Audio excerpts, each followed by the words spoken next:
Всем привет! Это пятиминутка от Алима. И я за 5 минут попытаюсь рассказать все, что думаю о данном автомобиле. И сегодня у нас обзор Volkswagen Jetta 6-го поколения мексиканской сборки, как бывает российская, с 2013 года. Автомобиль, в общем, за 500 километров себя проявил отлично, достойно. Так что было понятно, что это за машина, простым языком, да. Мне показалось, что это что-то среднее между Volkswagen Polo и Volkswagen Passat. Конечно же, сравнивать это нельзя все, это абсолютно разные классы, но для простого обывателя, я думаю, будет понятно. У него нету такого ощущения легкости, такой неустойчивости, как это есть у Polo на определенной скорости. Но и также нету, как у Volkswagen Passat, такой мощи в дороге. Мощи, ощущение баяна, как это любят выражаться водители. Это что-то среднее. Средняя машинка, отвечающая на свои деньги, имеющая симпатичный внешний вид и абсолютно удобный салон. Опять же, на свои деньги. Все познается в сравнении, как всегда. В данном автомобиле имеются комплектации Concept Line, Trend Line, Comfort Line, Style и Highline. У нас Trend Line. В данной комплектации, по-моему, есть все не самое необходимое. 4 стеклоподъемника, раздельный климат-контроль, CD-MP3 магнитола и даже AUX вход для подключения внешних источников аудио.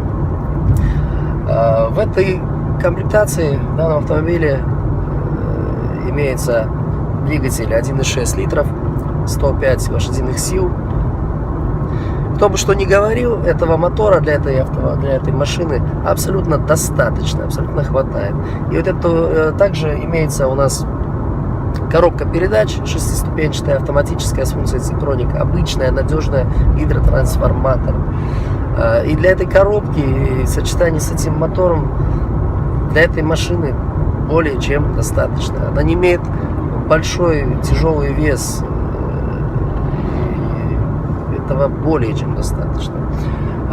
Что касается надежности, да, мне кажется, что вот в этой комплектации, в этом сочетании мотора 1.6, 105 лошадиных сил и 6-ступенчатой коробки автоматической, это самый надежный вариант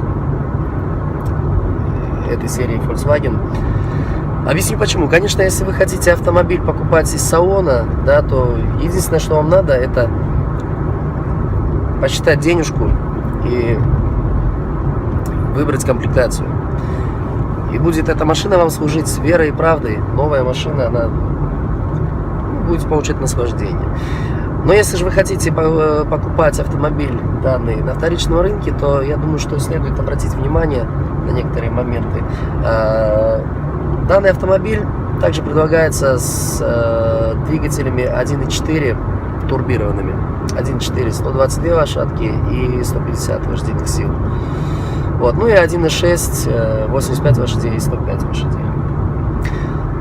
Также коробки передач предлагаются механические, DSG роботизированные, ну и гидротрансформаторная обычная коробка передач с функцией Tiptronic. Ну вот, если вы покупаете автомобиль с пробегом, во-первых, не факт, что вы нарветесь на правильный, на честный пробег. Вот. А у таких двигателей турбированных, как 1.4 и коробок DSG, есть определенный ресурс, при котором, в зависимости от его использования, да, от эксплуатации, он уже начинает проявлять какие-то проблемы, какие-то слабости. Турбина начинает жрать масло, коробки начинают там дергать, пинать, еще что-то. В данном случае 1.6 это один из самых надежных моторов. Он используется на некоторых Шкодах, Volkswagen'ах, ну и также коробка передач тоже надежная.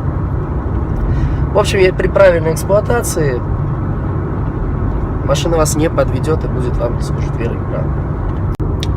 Так вот, что еще хотел бы сказать об автомобиле. Автомобиль абсолютно легко и просто преодолевает дальние расстояния. Нет чувства усталости, никакие части тела не болят. Также легко в городской езде. Он не имеет больших габаритов, маневренный, везде можно заехать, развернуться. Также сложности на дорогах, как серпантин, тоже все очень легко. В общем-то, автомобиль в своем классе за свои деньги абсолютно стоящий и достойный. Ну что, всем пока, на этом все. До новых встреч.